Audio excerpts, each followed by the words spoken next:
for me, singing comes from a place, I guess, of healing.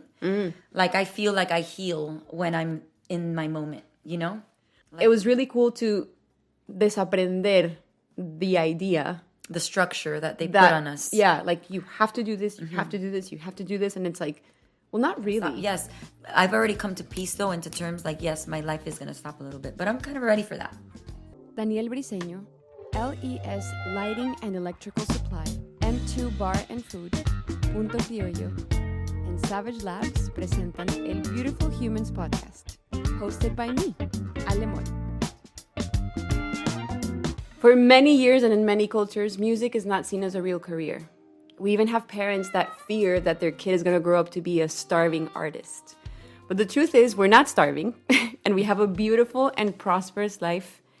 And to talk about this and many other things, we have the incredible and the beautiful human, Jackie Méndez. Thank you so much. Yes! Ale, clap, clap. From the beautiful human herself. So amazing to be here, you know, to chat with you, connect with you, and yeah, I'm so honored. So thank you for having me. I'm so happy you are here. Thank you. And there's a tradition that I have with this podcast. Mm-hmm. The first question is, what has been your favorite moment of today? Oh, my favorite moment of today, to be honest with you, was in the morning when I woke up with Jorge. Mm-hmm. Yeah, because we made love. Oh, I love it. I mean, right now, so I guess that, yeah, if I'm going to be totally honest, that was the best part of my day so far. And then coming here, you know, knowing that I was going to come here and like, I have like a, you know, a super creative day ahead of me. So it was from morning to now, it's been just a creative day of creative expression. I love it. And love. I don't know if we can top making love to the love of your life, but we can try. We can try. We can try. All good. It's all uphill from here. I love it. I love it. My favorite moment of today was deciding to stay in bed. Ooh, qué rico. I was going to get up and do my workout in the morning, but I was feeling a little bit funky yesterday. Right. And I went to do my workout anyway. Mm-hmm. And then I was like, should I go? I feel a little bit better. But I always make this mistake where like, I can feel that something's going on. And then I rest what I think is enough time. And it's never enough time. No. Never. And then I think that I'm okay to keep going with my life. Mm-hmm. And I make the mistake of doing my life as usual. Right. And then I get sick again. Yeah. It's so important to listen to your body. Yeah. And when your body's saying, you know what, rest, take care of yourself, that little inner voice. And it comes in ways where like, it's like, oh no, man, I'm so tired, but I feel like sleeping in or whatever. No, but I gotta go do this and I gotta go do that. No, that first initial, I'm so tired, is your body telling you, relax. Yeah. Stay in, or give yourself maybe 10 minutes of meditation. Well, you know that I really like all that stuff. So. No, I love it. So for me, that's super important. And ask Jorgito, I'm like, I have Mars in Pisces. I don't know if anybody knows what that means, but it means my action is in a much more, I create more with my dreams, with my thoughts, with my manifestations. Okay. That's how I put like my dreams into action. Okay. By actually like visualizing or sitting in peace in meditation. So I've learned that about myself. And sometimes I would think, man, am I being lazy right now? Or am I being, am I not being productive?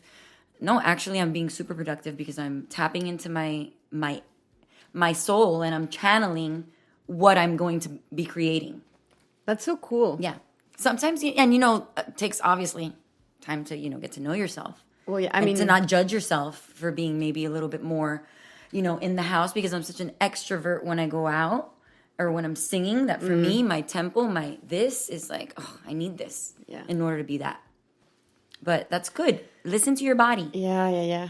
Listen to your body. It's so important. I love that you're talking about this, about your Pisces, your passion, your passion for astrology. Yeah. And I'm a big fan of you as an artist. And I'm a big fan of your music.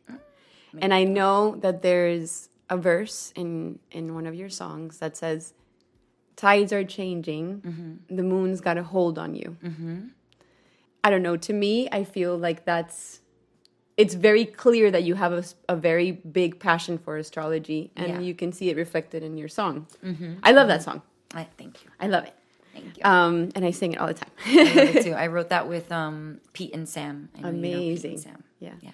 Pentaplatinum. From Pentaplatinum. It's a beautiful song, and definitely a lot of, inspiration, I guess, from my spirituality comes down out of me when I'm writing. And just because I connect in that way, that's how I see life and how I get to understand life, or how everything is connected. Including your music. Including my music. Of course. Yeah. What's your favorite part about being a musician? I guess is the freedom that comes with it. The freedom to be able to say and to express yourself in whichever way you want it. Maybe it's not understood by everybody, but, it's definitely something that people can feel. So that's really what I love about music, and I guess my favorite part about being a musician. Being able to feel it and not necessarily understand it. We can sing in a different language, and still feel more or less something. And that's kind of beautiful when you think about it. I love that we can not know someone, like you just met them, and then you play with them for the first time, and it feels like, oh, okay. Yeah, like we know each other. We're friends, Yeah, exactly. It's. I love that too. It's such a beautiful process that it's exclusive to us. Yeah, it's so true. Yeah. And the fact that we can listen to music in a specific way, which the audience maybe can't hear it the way that we hear it, Yeah, I mean, that is pretty specific to us. That, like, camaraderie. Yeah. The fact that we can seeing each other and, like, going here next. Yeah. And then when we know where we're going. And when it happens and you've never practiced, you never rehearsed anything, and then it happens and everybody happens at the same time, and like everybody does a breakdown at the same time. It's like beautiful. Yeah, I get chills right now even like thinking about it, right? Yeah. Those moments. That's what we live for. Riding that wave. Ugh. I love that. Totally. This cafecito está. ¿Te gustó? Me encanta. So good. Thank you so much. Bienvenidos al Spanglish que tenemos aquí en el podcast de los Beautiful Humans. Podemos hablar de los dos idiomas sin ningún problema. I want to tell you that I admire you very much. Oh, thank you, girl. And one of the things that I feel most, that I admire the most about you is how you are unapologetically you, And especially when you're performing as well. It's like, this is what I'm going to do. Yeah. And this is how I'm going to do it. And you're going to love it. And everybody loves it because it comes from such a true and pure space within you that it's like, oh, yeah.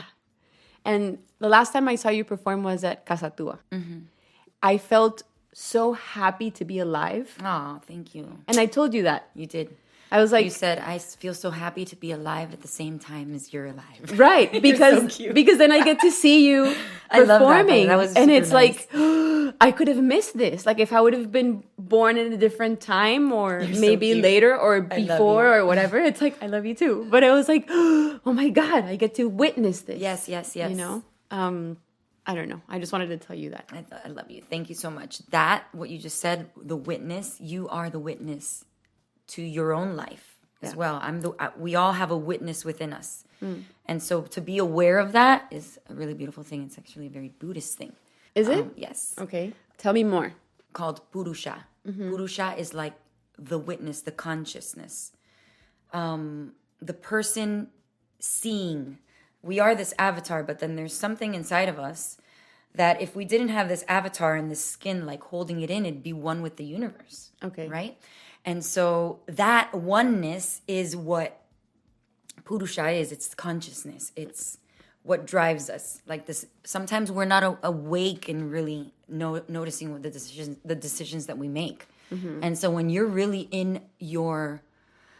when you're really living in your moment and you're really knowing that the decision that you're about to make is either going to elevate you or kind of destroy what you're trying to create, like you're really living in your witness. And so it's a powerful thing to like be aware of that, right? To be aware of your own witness within you. That's so cool. I don't know if I explained that right, but whatever. It's okay. It's enlightening to me.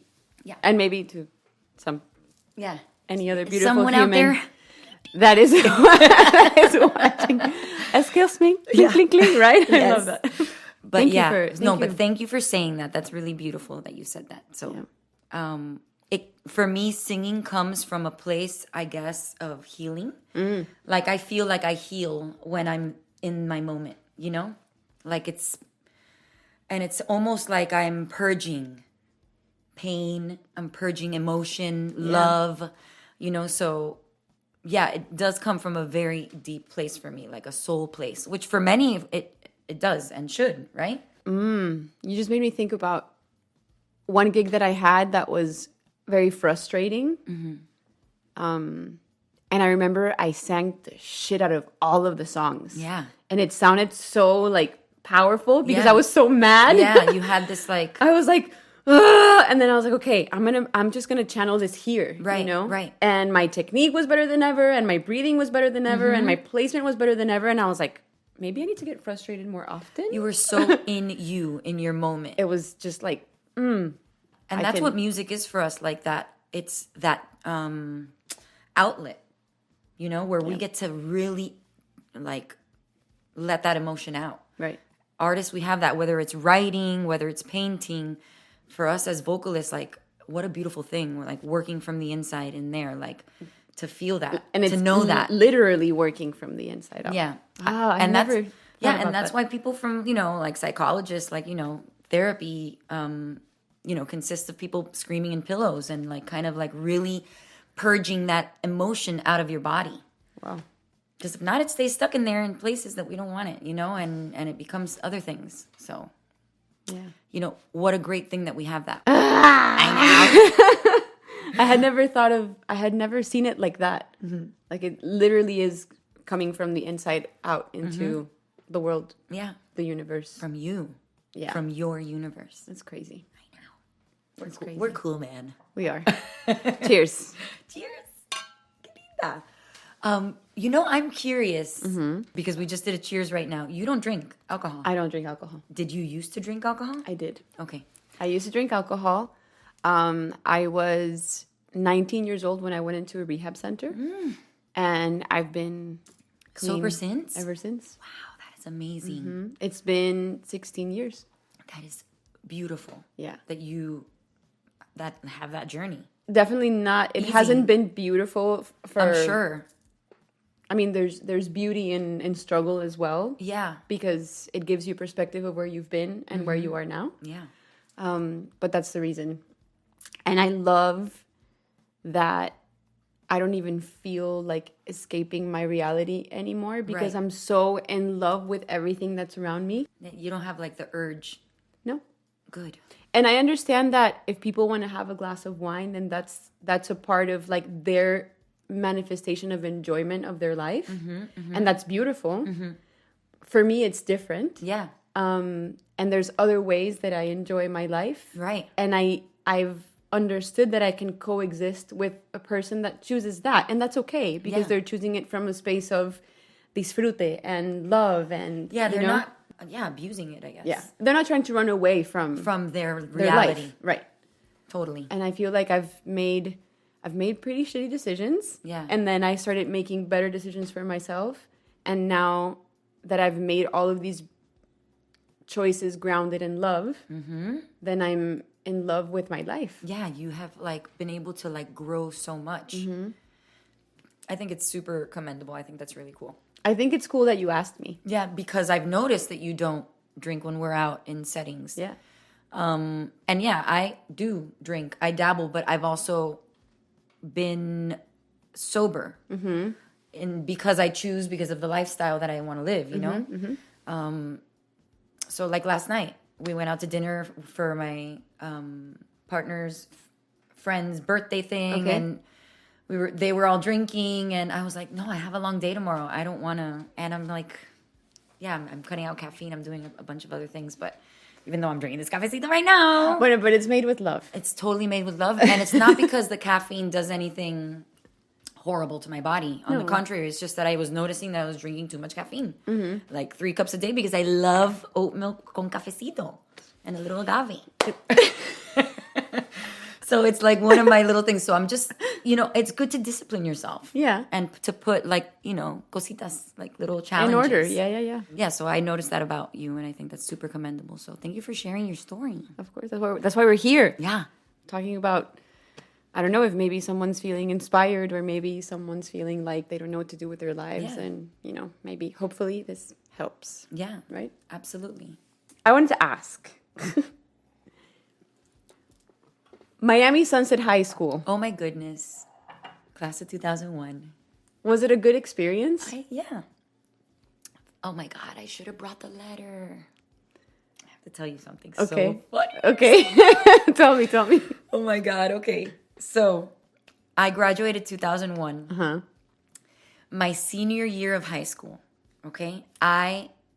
It's funny how everything is a full freaking circle. Okay, I'll tell you. I'll start from the beginning. Okay, a friend of the family, Buster Brown, saw me singing when I was like 11 years old in the backyard while we were playing, and he had always been super, I guess, I was always in the back of his mind, you know what I mean? And so my senior year came and he spoke to my dad. He's like, what is she going to do? Is she going to go to college? And he was like, I don't know what she wants to do. She's applied. That's probably the plan, but he's like, well, I want to introduce her to a friend of ours. So, long story short, my senior year, I got signed to a production company. Okay. That was Garth Brooks' manager, Bob Doyle's company called Echolux Productions. Okay. And then Billy Mann, big songwriter, he's written for Pink and several other artists. Actually, really, I think Pete has a song with him on the last on the Pink new album. Pink album. Awesome. Yeah. So Billy Mann, songwriter, amazing songwriter. He was part of that production company. He was like my mentor. That's who Buster knew, the front of the family. So my senior year, we have a meeting in my house. I get signed to this production company. Throughout my senior year, I'm back and forth every weekend. I'm going to New York. I'm going to LA. I'm going to Atlanta. I'm writing with different songwriters so that I can get a record deal. And so I found a letter, Mama. I went to my dad's house the other day, and I have this, big Tupperware of just high school stuff. So I was like, Jorgito and my dad, they were in the family room watching, sports. And I was like, let me just start looking in here. And so I started looking through old pictures, and I found an envelope. And it had my name, my cursive handwriting, Jackie Méndez, period 5, like 5th period. So I open it, and it was a time capsule letter that my pace setter English teacher that year made me write. I wish I would have brought it. Oh my God, I was thinking of bringing it as inspiration for our writing session today. Oh my God. So she had made us write in the beginning of our school year, where we saw ourselves in a year from, on June 13 when we were graduating. So I had the rough draft, and then I had the final draft. And of course, I'm talking about the boys that I was dating. I broke up. I feel like I'm in a good place. I've been a little bit depressed because I broke up with so-and-so, but I have been seeing this other guy. But whatever, I hope to go to New York this year to record my song and to sign my contract, and I really want to, maybe I'll be singing in the Grammys next year, but I don't think so. It's too soon. I even said I doubted myself in the letter. I was so cute. Oh, wow. I was like, maybe I'll be singing on the Grammy stage, but no, I don't think so. It's way too soon. It's too soon, early. So I manifested all that shit. You were 18. I was 17, 18 years old. Right. So at the end of the school year, when I'm thinking about my life, June 13, when I had opened it, yes, I had been traveling to New York. I recorded the songs. It was I have been manifesting since I was a child. You know what I mean? That's amazing. And so it's funny that you say Sunset Senior High, because I literally opened that letter 2 weeks ago, and I was just looking, and I was like, this is freaking insane. And I was thinking, I got to write one today. This is the universe saying, start writing your manifestations down again, because Do you want to wait until the 13th, which is 2 days from now? I didn't even realize that. Today is the 11th. I'm totally going to do it. And then that way it's Yes. exactly on the date. That's so cool. That is kind of cool. I'm going to do it. But I know that you're into gratitude lists also. Yeah. Yeah, same. Yeah. I've never done, ¿cómo se llama eso? A vision board. Okay, I have several. Never done a vision board, but I feel like it's I guess we're similar in that way. We're like, I manifest, so just like thinking about things. Yeah. And also putting action into your thoughts. This is pretty much like a vision like your board. own. Yeah. You are planning your life here. You know what I mean? Yeah. Sometimes there's probably things that you don't even have planned yet, but you want them to be. Yeah. And they you go write on them. there. Mm-hmm. Yeah, this is your way. We all have our way. But tell me more about Sunset. What were you going to ask me about Sunset? Do you know anybody from there? I don't know anybody from Sunset. Okay. I Googled you. I was like, what else can I know? Oh, God. Like besides everything that I know from what I've talked to you about. We've talked about a lot of things, but I was like, okay, what can I ask her that maybe she won't expect for me to know? Or something that can spark, which is exactly what happened. Is exactly what happened. It was And I found it. I was like, oh, LinkedIn. Okay, Miami Sunset Senior High. I'm just gonna ask her. Like, how was that experience? That is my career started my senior year of high school. That's amazing. I knew that that's what I wanted to do. I wanted to be in the music business. I skipped college. My university was my first tour. I always say that. Ricky Martin was my first tour that I did, my big tour. And he was like my university as far as performance and like, work ethic and rehearsal and like, just como lucirte en el escenario, like big, because we would do big stadiums. So you got to look big, you can't just be there, here we go. And so it was a university for me. I always say that. And then, I just got chills. Yeah. And that was when I got that gig when I was 23, 24. I was about to turn 24. And before that, so I had been with Warner Brothers. I signed with Warner Brothers, Elektra Records, my senior year of high school. And I started doing my album. I got together with Lester Méndez, who's a really, really great producer-songwriter from Miami. Billy Mann was also involved in the record, but Napster started coming along, LimeWire. This was like 2001, 2002. Record business kind of went, to shit, for lack of a better word. I ended up getting dropped from the label, but they ended up paying me because they were in breach of contract. I was supposed to at least make 2 albums with them. 5-album contract, at least 2 albums made. And so since we didn't even finish the first one, they paid me a lump sum. And with that money, I ended up doing a reality show in LA that I auditioned for called The One Making a Music Star. Same time as American Idol. That show got canceled. We did maybe like 4 or 5 episodes, but I never got voted off as a contestant. It was for artists who had record contracts and were professional artists. American Idol was kind of selling amateur auditions Different. and like competition, no? So we were like musicians that had been signed or that were some way affiliated and professional already in the music business. Okay. So I never got voted off. They ended up paying me because the show got canceled. With that money, I moved to New York by myself with an ex-boyfriend, guitarist, known around town. Okay. We just like hustled there. We lived in Jersey. He was going to guitar school. What's the school he went to in New York? It was called the Collective. Okay. And I was like tapping into all the other connections that I had made during my Warner Brothers experience in New York City. And then from one moment to the next, I come to Miami for I come to Miami for a Christmas vacation to come see my family. And because of MySpace, I was on someone's top 10 and Ricky Martin's MD was looking for a singer. And so I happened to be on their top 10 and he asked about me and he's like, yeah, she's up in New York. They got in touch with me. I happened to be in Miami where the auditions were already happening in Ricky's house. Make a long story short, I went in there and I met for the first time. It's funny. Do you know Karina Iglesias? Yes. Do you know Laura V? No, not Laura. Okay, Laura's an amazing singer and so is Karina. They're both, super inspiring vocalists. And I had never met them before. Okay. And I met them in the audition room that day. Oh, wow. And Karina is now one of my best friends. Like, we've, known each other since 2007, 2006. So, anyway, that was just a funny moment.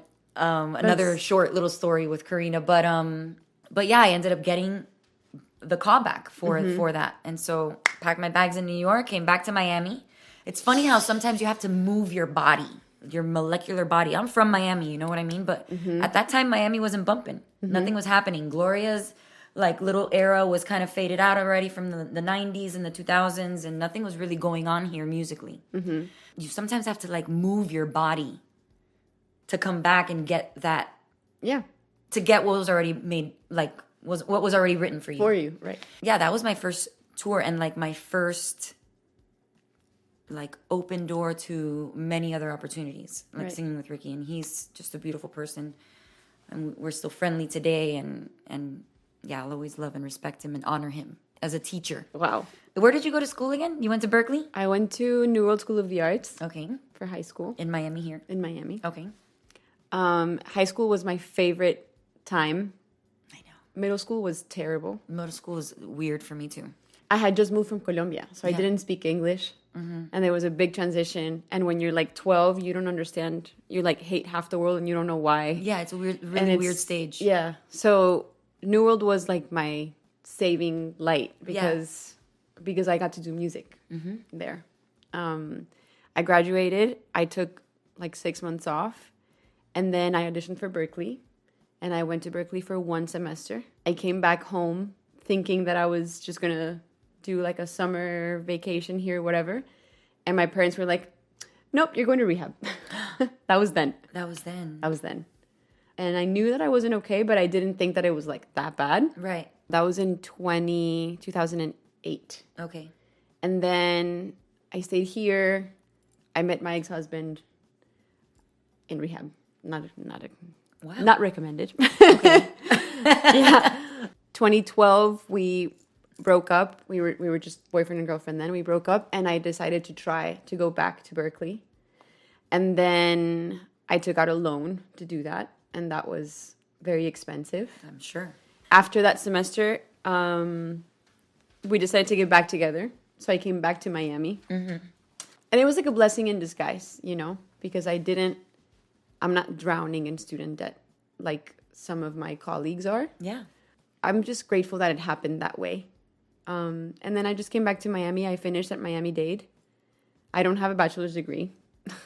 But it was really cool to desaprender the idea. The structure that they put on us. Yeah, like you have to do this, you have to do this, you have to do this. And it's like, well, not really. Not really. I can still be who I'm supposed to be without all of that. Especially with music. Yeah. I feel like, of course, if I'm going to be a heart surgeon, I need to go to school. I need to understand how all of these things are done. Yeah. But I feel that we're so blessed to be musicians because it's not something that needs to be studied so much. Yeah, absolutely. It can be.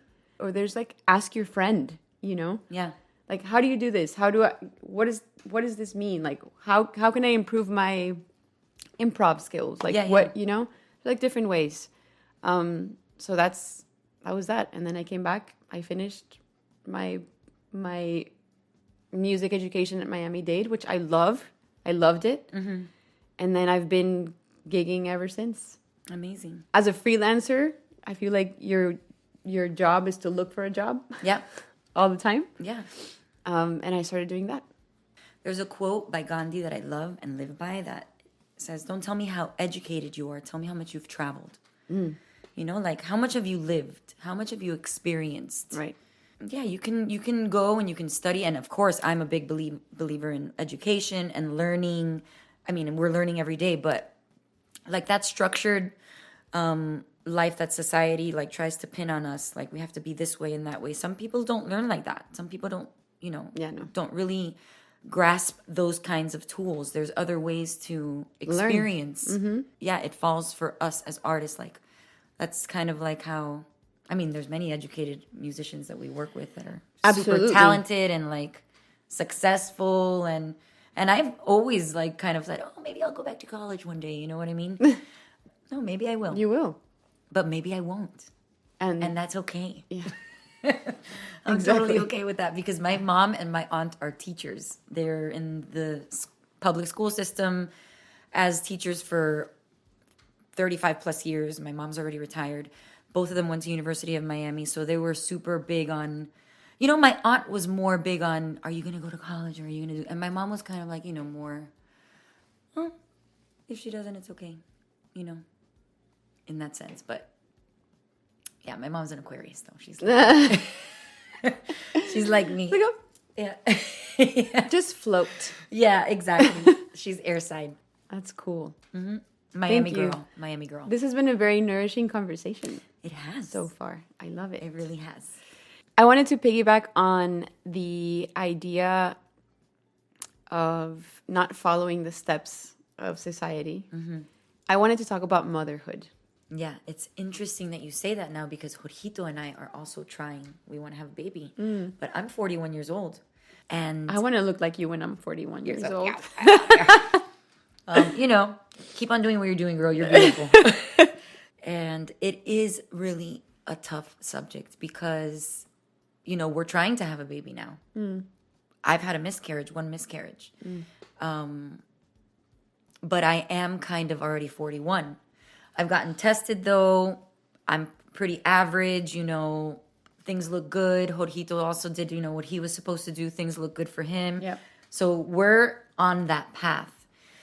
I can't say that I've always been on that path, though. I didn't have someone that I can trust the way that I trust Jorgito. Or I didn't have, I guess, the mental space or capacity to understand, can I have music? Can I continue to travel the way that I travel and be a mother? But I guess when I turned 35, I was like, you know what? I do want to put some roots down. And I was still touring. I think I was touring with the Montaner band at the time when I met Jorgito. And I knew I wanted to have at least one baby, But I guess it was a very scary thought. Yeah. Too, because then does it mean that I have to give up who I am? Entirely? Do I have to surrender? And you know what? You do. But I think that life, and through my work, the work that I've done to kind of come into this headspace to decide that, we are going to have a baby, and God willing, I think it comes to a point where you're okay with that sacrifice. Right. And so I think my advice to you, I don't know what it is that you want or what you're looking for or what your doubts, but you also, I guess my advice to you is you have to be in the place to want it, you know? And to let the ego go a little bit, because it is a beautiful thing, but it's also a beautiful thing to not have to do it, to continue your female expression without having to have a baby. Right. Everybody's like, oh no, ¿cuándo te vas a casar? ¿Cuándo vas a tener un baby? I've heard that my whole life. God bless my grandmother who just passed in 2020. That was like her dying wish, for me to have a baby already. And it was almost like, but I'm an artist, but I'm this. And how am I going to have a baby if I'm traveling? And, who's going to take care of my, this is who I am. Right. But then when I found Jorgito, it was even more like, ¿cuándo se van a casar? And it's almost like Jorgito and I are not married. You know what I mean? But he's my partner. And we don't have to be married the way everybody wants us to be married. Right. We decided that we want to have a baby first. Or that we're going to have a baby. Because marriage is not really what we want. Like that we'd rather put money into a house or we would rather travel. Doesn't mean it's not going to happen for us either. It will. But it's not the most important thing in our life, So piggybacking on what you said, motherhood isn't for everyone. Right. The same way fame isn't for everyone. It's all relative. So just follow your heart. You're very tapped into your body, Listen to your heart. Don't feel guilty. Don't feel guilty if you feel like that is not in your cards. When I make a decision and I want to do something, everything is very clear for me. Yeah. I have a clear, this is what I want to do, this is what I want to wear. This is like, maybe not what I want to wear. Sometimes I don't know what I want to wear. We all don't. But I didn't know what I wanted to wear. I had doubts today too. Yes. But you know what I mean? It's like, with like the big stuff in life. Yes, you're clear. I know what I want. And this is the one topic that I don't know. It's like the unknown within that I have. And it's like some days, and I'm kind of like riding the wave of like, I wake up one day and I'm like, oh, I would love that. And then the next day I wake up and I'm like, no. I can tell you that I feel that way as well, though. And I think that most women do. So I think that's, you know what they're called? They're called limiting beliefs. You know, those are your limiting beliefs saying, no, you can't do everything. Or no, you are not going to be a good mom because you're going to be focused on your art. Or no, what if you abandon the baby or the baby feels abandoned because, you know, you also have this other criatura, like this other creation within. It's a baby. Yeah. You know, music for us is like our child. So I feel like that all the time too. Even now that I'm trying, I have doubts like, oh my God, am I going to be a good mom? You know, I also have like, you know, mom trauma. Like, am I going to have the same mom trauma or am I going to be like my mom, you know? But those are like your limiting beliefs. I feel like I've always said too, like, I'm going to have a baby one day. Yeah, I've always said, oh, I'm going to have a baby one day. But then when I would really think about it, I'll be like, am I really going to have a baby one day? Like, I don't think so. Like, Yeah. you know, am I going to be able to do this? Life is to have a good time. Life is to have a good time. Life is to, you know, experience the joy. Yeah. And the sadness and the suffering. Yeah. And the moment that you know that life also involves suffering, it's not always love. The moment that you know life involves suffering, you suffer less. You know, so it goes hand in hand. It's a beautiful thing. And maybe, of course, you don't want to ask anybody to do something that they don't want to do, but it's also it's beautiful to listen to your inner voice. Right. If it's something that you know, want to do, don't tap it out because of someone else either. Right. You know, I guess that's my only advice that I can give to you. Right. I can't say that Jorgito and I were always on the same page of wanting to have a baby. We were discovering each other. You know, we were meeting each other. We've been together almost 5 years now. We've come to that place that we want to now. You know? It's all a journey. When you say love is to suffer, do you also mean that in like the romantic relationship world of like, not so much this, like making big decisions, but I mean like the whole novela thing where it's like, Sufrir. oh, es que si no lo sufres, entonces no es amor de verdad. No. I feel like I understand what you were saying when you said it, but I also know that you wouldn't be the kind of person to tolerate a toxic relationship. No, I don't. So that's why I was like, is this what you mean? I feel like I always want to ask the question. Well, in relationships, you suffer. You know, you suffer because you suffer trying to compromise. You suffer ego. You suffer like, okay, I have to like change this a little bit about me in order to make this work. You know what I mean? To compromise and to meet him halfway. Like, okay, but I like my coffee with sugar. He doesn't drink his coffee with sugar, but I want my sugar, you know? So, okay, maybe I put a little bit of sugar. No tanto. You know, I don't know if I'm explaining that right, but you have to suffer those like the take. You know, so in a relationship, we all suffer like the love, like a little bit, the choice, the not knowing. Is it what I want? Is it going to trickle down? Because every decision that we make is like this karmic circle. You know what I mean? Back to like, you know, the circle. Like, to Buddhism, like it's called the kleshas. It's one big circle, and every action, the action we make here is an action we'll see trickle down in another form, in some other form here. So as long as you're listening to your heart and doing things from a place of love, babe. Always. I don't know if maybe it's because of my past experiences that I don't feel like this is suffering. Maybe it's the relationship that I have to the word itself. I just feel like this is just living. Life. Yeah, like I'm just living it. Exactly. I don't necessarily feel like you have to suffer through. It's challenging, though. Yeah, it is a challenge. It's challenging. It absolutely is a challenge. And so, but I feel like the word is just, it feels so big. Yeah, to me. suffering is probably a big word. You know, it's it's like oh God, you know. We could say sacrifice. Like it's a little bit of a sacrifice to become something different, though, to be something else. Yeah, to expand. Look, Stevie Nicks decided not to have children. And she's a freaking goddess.